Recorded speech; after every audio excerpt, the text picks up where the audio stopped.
In high-level play, decision-making is one of the most important things that can actually make or break your game.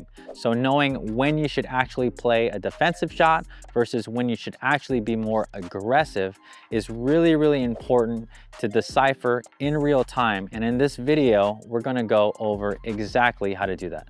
In this video, we're specifically talking about dinking at the non-volley zone line, but you can actually take this and apply it anywhere on the court. So let's first talk about recognition. How do we recognize if we are on offense? How do we recognize if we are on defense? Why this is really important is because it should, as a high-level player, change your shot selection. For example, if I am on defense, it's not smart at that time to play a very offensive shot. On the flip side, if I am on offense, I don't want to play a weak defensive shot because then I am missing that opportunity where I can be really aggressive. So these are three things to think about when you're trying to decipher and figure out if you're actually on offense or if you're on defense. The first thing is going to be your contact point. Where is it? Now, just as a simple rule, the further your contact is away from your hips, the more defensive you're going to be because you're in a weak hitting position.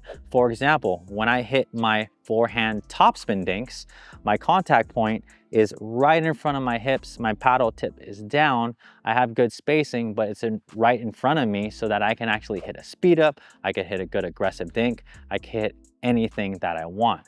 If the contact point is well outside, my right knee away from my hips, then I'm in a really tough position and I don't have a lot of options from that position. So in that position, I really want to be more safe and hit a shot that is going to be more defensive so I could get back into good position.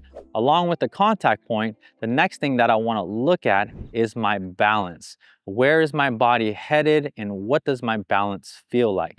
I see lots of players, whether they are going back for a dink or they're trying to speed up the ball, they are trying to hit very offensive shots when their balance or their body is actually going to their left, to their right, or even worse, backwards. When you are in these kinds of positions, which you will be in a pickleball match because players are hitting good shots and they're pressing you to your left and to your right, when I'm off balance, these are not times that I should be on the offense, right? If I'm off balance, I'm on the defense. So again, those are times that I want to play something safer that's actually going to buy me more time so I could get back into a good position.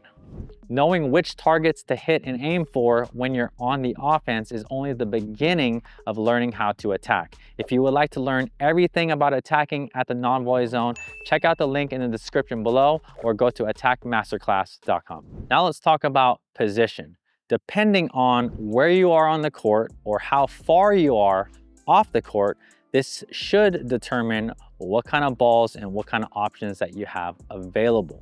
For example, the wider I am or the closer to the sideline I am, depending on where I hit my next shot, I'm going to have to cover and get back into a good position to cover my side and my area of the court. So as a general rule of thumb, the more I'm pressed outside of the court, these are times where I don't want to be super offensive and I want to make sure that I play a ball that's going to actually give me time, give me more time to actually get back into position to help my partner. So contact point, balance, and positioning are the three things that I'm looking at to know whether I'm on defense or offense. So if I'm hitting a ball and my contact point is very comfortable out in front of me, very close to my hips, and I'm well balanced, and not only that, I'm actually in a pretty good position and I'm not pulled off the court, these are times that I really want to take advantage and hit something very offensive or aggressive to now start to take control of the rally. Now that we have a better understanding of when we're on offense and when we're on defense and kind of what decision to make, now I just quickly want to talk about where our target should be when we're either on offense or defense. When I'm on offense and I'm very balanced, my contact point is in a good, comfortable position, and also my positioning on the court is really good, this is when I actually want to hit closer to that non-volley zone line and I actually want to move my opponent towards the right or towards their left so that they're either moving their feet or stretching and reaching to hit the ball. When I'm being pushed off the line and I'm in a very uncomfortable position and my weight's falling back and my contact point and balance is off, that is when I want to be hitting a dink as slow as possible, preferably getting that ball to bounce to actually give me more time to get back up to the non-volley zone to get in more of a neutral position. All right, so now that we know when we should be hitting more of an attacking ball, an offensive ball, and when we should be hitting a defensive ball, we're now going to put it in practice. So for this first drill, I'm going to make sure that I move my feet, have my contact in a good position, and I'm well balanced. And from there, I'm going to be hitting more of an aggressive dink. So I have these two cones, and when you are dinking aggressively, you do not want to hit it right at your opponent, right? You want them to either move their feet or you want them to stretch and reach for the ball. So that's why I have the cones in this scenario if I'm dinking straight on, like this, okay? So Dawson's going to be feeding me a dead dink on each side or a dink that I can get set up well and I'm well balanced, and then I'm going to be going for either of these spots, all right? So this is what's gonna look like. Here we go.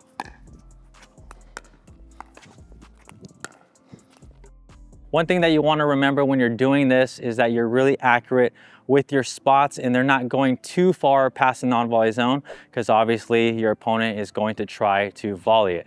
But because we have that dead dink or that easier dink coming our way, these are opportunities that we definitely want to take advantage of and try to move our opponent off the non-volley zone line.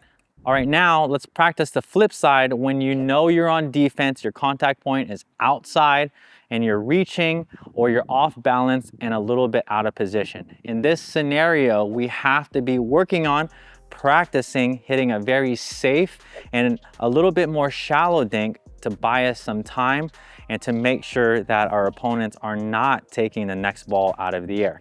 So here, Dawson's going to be hitting me an aggressive dink, and I'm going to be working on getting my feet in position and doing my very best when I hit the ball, trying to be as balanced and stable as possible and trying to hit my target kind of in front, more in front of Dawson. And why this is really important, because we are a little bit off balance and out of position. We want to stay away from the sidelines because we don't want players hitting an earning on us, and we just want to hit something relatively safe, okay? So Dawson's going to feed me a ball to my forehand, going to try to get that ball to bounce in front of him, and then he's going to be hitting my backhand.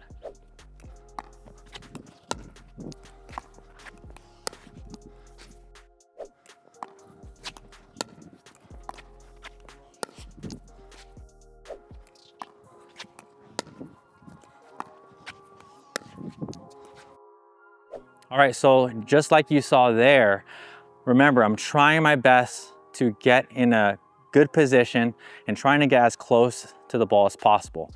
Yes, the ball will be a little bit outside, but if I can get there as early as possible and try to stay balanced, that's my best bet. And from there, I really have to try to control my swing and not swing too fast, because the faster I swing, it can lift that ball.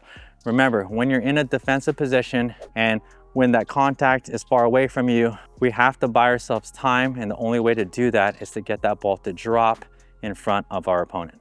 All right, the third and last exercise that you can do, this is an advanced one, but this is actually going to help with your decision making on the fly and getting it quicker and quicker.